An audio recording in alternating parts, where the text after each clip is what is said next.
Online academy.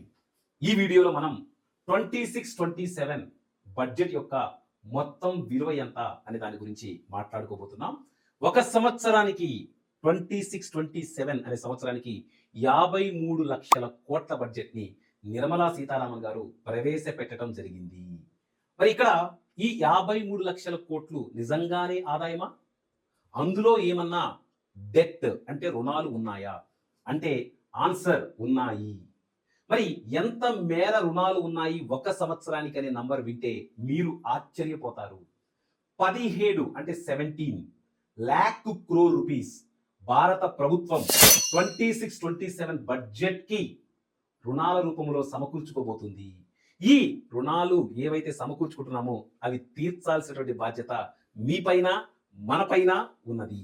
So ఈ విధముగా ఇప్పుడు చెప్పినటువంటి దీని గురించి మాట్లాడేదాన్ని మన ఎకానమీ లాంగ్వేజ్ లో ఫిస్కల్ డెఫిసిట్ అని ఇంగ్లీష్ లో అంటాం, తెలుగులో దాన్ని కోశ లోటు అని అంటాం, ద్రవ్య లోటు అన్నా కూడా తప్పు లేదు. మరి ఇప్పటి వరకు ఇన్కమ్ గురించి మాట్లాడాం, ఇప్పుడు మనం ఎక్స్పెండిచర్ గురించి మాట్లాడబోతున్నాం. మరి ఎక్స్పెండిచర్ లో దేశం 26-27 బడ్జెట్ లో 12 lakh crore రూపీస్ భారతదేశం అభివృద్ధి అంశాలపైన ఖర్చు పెడుతుంది. రోడ్లు, రైల్వేస్, ఇరిగేషన్ ప్రాజెక్ట్స్, కార్యాలయాల ఏర్పాటు ఇలాంటి వాటి మీద అభివృద్ధి వ్యయం అంటే. మరి అభివృద్ధి ఏతర వ్యయం నాన్ డెవలప్మెంటల్ యాక్టివిటీస్, జీతాలు, డిఫెన్స్, శాలరీస్, స్టేట్స్ కి ఇచ్చే గ్రాంట్స్, సబ్సిడీలు, పథకాలు ఇలాంటి వాటిపైన ఖర్చు పెట్టేది నాన్ డెవలప్మెంటల్ ఎక్స్పెండిచర్, అభివృద్ధి ఏతర వ్యయం.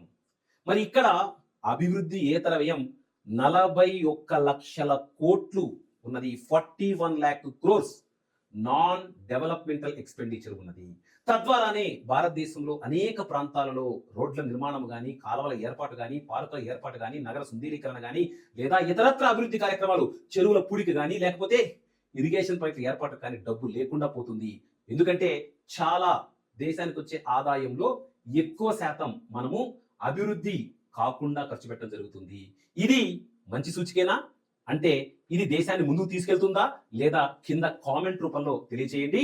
దాంతో పాటుగా మీకు ఎస్పీ అకాడమీలో మీకు ఉచిత పీడిఎఫ్ ఇవ్వబడుతుంది. ఈ వీడియో మీకు నచ్చినట్లయితే షేర్ చేయండి, లైక్ చేయండి అండ్ మీ యొక్క బ్లెస్సింగ్స్ ని మా పైన ఉంచండి. Thank you very much. Next వీడియోలో మరొక టాపిక్ తో మళ్ళీ కలుద్దాం.